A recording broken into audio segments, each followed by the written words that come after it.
Dominic, have you ever used the torpedo forecheck in all your coaching, pro or whatever? I've never used it, but we've played against teams that did. Well, I've used it a lot, and then Pierre used it in Salzburg when I was there. Yeah. What's your take on it, Tom, right now?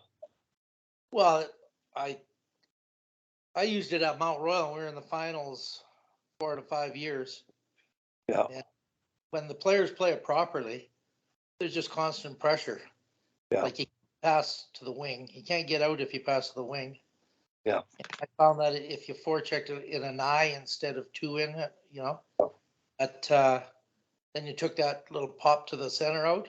Yeah. Because Dan Goyechi really read it, and when she was coaching UFC against me, they were getting out with that. Okay.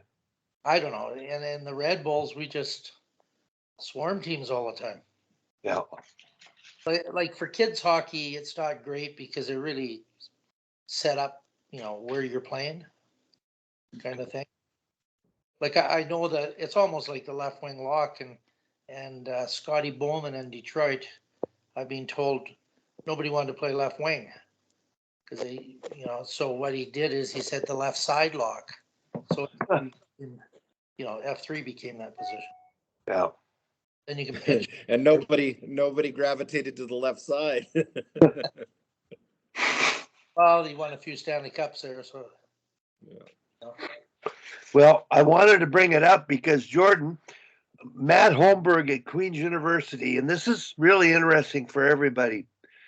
He uses this year, he's got a hold of Rick Traugott, who's sort of the expert that written a book on that forecheck. And I believe I believe here's what he said about it. It's having him think about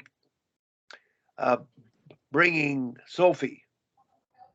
When you think of the torpedo, the first two are your aggressive forecheckers, and the next two are the halfbacks.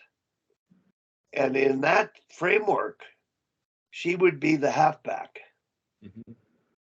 And that possession and ability with the puck to maintain possession would make her more valuable with that kind of an alignment. So it's just causing her to think about it. And I don't know if Dom or Tom remembers Sophie, but she's a natural scorer, a big girl,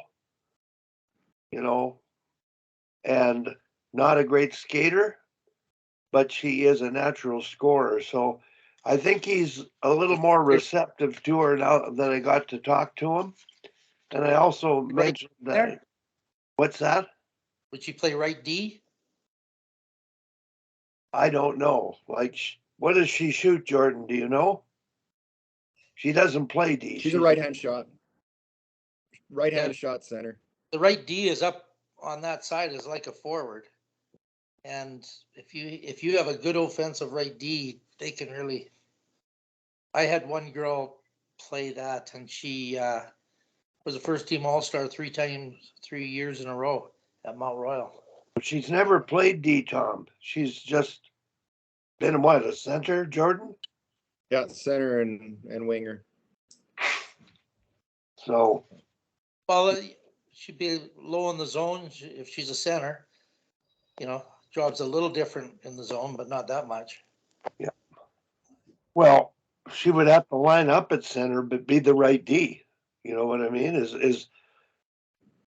Does that, when you use the torpedo, are your two wingers or a winger and a center? I have difficulty changing my mindset. Well, you gotta, if you have the center take the face off, it's got to be like on a penalty kill, where the center goes out to the point. The guy, whoever's taking the face off, goes to the point, and then the D just slip up and pick up the center. There is a problem with it.